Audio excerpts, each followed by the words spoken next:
Hello everyone. Today, I'd like to discuss the concept of adverse selection. When it comes to purchasing used cars or used houses, it can be difficult to know for sure about the quality until you actually buy and use them, or sign a contract and receive the service.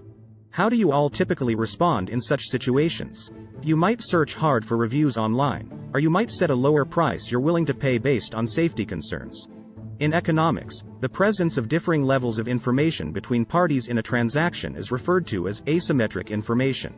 It is known that markets may not function well when there is asymmetric information. Consider the used car market as an example. Sellers have detailed information about the cars they are selling. On the other hand, buyers may not have as much information, may not understand what the information means, or may not know certain things without actually driving the car. If you test drive a car on a sunny day, you won't know how it performs on a rainy day. The same applies to used houses. There are also cases where the buyer has more information. For instance, in insurance contracts, the insurance company, the seller, may not know details about the carefulness of the driver or the individual's medical history. Being asked whether you have a gold license or being required to submit health checkup results is proof that it's risky for the seller to enter into a contract without such information. In employment contracts, companies, the buyers of labor, ask for resumes and conduct multiple interviews to learn more about the job applicant, the seller of labor. When there is asymmetric information regarding the quality of goods or services before a contract, a problem known as adverse selection may occur. Let's consider the used car market as an example of adverse selection. Suppose there are two types of used cars, high quality and low quality. The low-quality used cars are sometimes referred to as lemons. For example, suppose the sellers want to sell high-quality used cars for at least 2 million yen and low-quality used cars for at least 1.5 million yen. The key point here is at least. Sellers are happy with higher prices, but higher prices don't guarantee higher quality. On the other hand, buyers are willing to pay up to 2.2 million yen for high-quality used cars and up to 1.6 million yen for low-quality used cars. If there were no asymmetric information and both the sellers and buyers could identify the quality of each car, high-quality used cars would be traded at between 2 million and 2.2 million yen, while low-quality used cars would be traded at between 1.5 million and 1.6 million yen. But what happens when there is asymmetric information about the quality of used cars, and buyers cannot identify the quality of the cars on display? For simplicity's sake, let's assume the probability of a given used car being of high quality is 50% and the probability of it being of low quality is 50%. In this case, the maximum price a buyer is willing to pay is 1.9 million yen.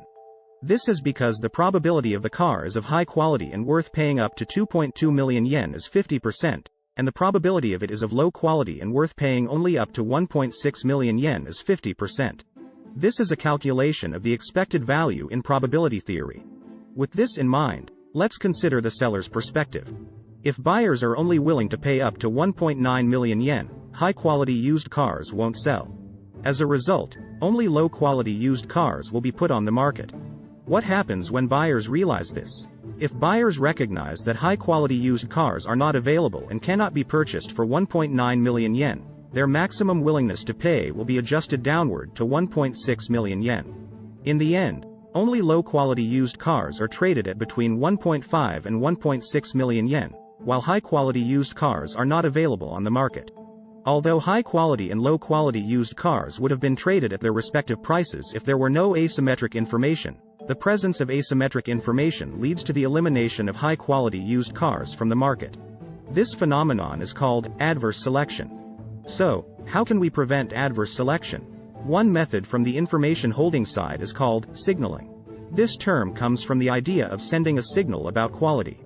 In the case of used cars, possible measures include offering a warranty for a certain period or having a third party check the quality. The key point is that it wouldn't be worthwhile to do the same for low-quality used cars. By taking actions that can only be done with high-quality used cars, it serves as proof of their quality. In this discussion, we have assumed a single transaction. However, sellers who have successfully completed many transactions or have survived for a long time can also be seen as credible. In recent years, there are many review sites available. The reputation on these sites can also be a helpful reference. Regarding used houses, Japan's Ministry of Land, Infrastructure, Transport and Tourism created the Anshin R Jutaku, Secure R Housing System in 2017 as a measure to promote distribution. This can be seen as an example of a public mechanism to alleviate information asymmetry. That's all for today's discussion of adverse selection. I look forward to seeing you again. Thanks for watching.